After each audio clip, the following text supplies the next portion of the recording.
ಉದ್ಯೋಗ ಮತ್ತು ಶೈಕ್ಷಣಿಕ ಅವಕಾಶಗಳನ್ನು ಕಲ್ಪಿಸಿಕೊಡುತ್ತದೆ.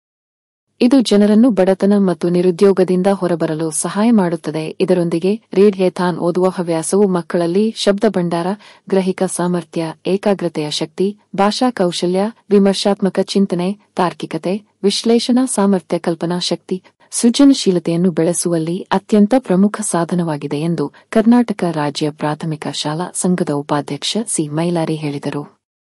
ಅವರು ಹೂವಿನಹಡಗಲಿ ತಾಲೂಕಿನ ಮುದ್ಲಾಪುರ ಹೊಸತಾಂಡ ಸರ್ಕಾರಿ ಪ್ರಾಥಮಿಕ ಶಾಲೆಯಲ್ಲಿ ಓದುವ ಹವ್ಯಾಸ ಜ್ಞಾನದ ವಿಕಾಸ ಕಾರ್ಯಕ್ರಮವನ್ನು ಉದ್ದೇಶಿಸಿ ಮಾತನಾಡಿದರು.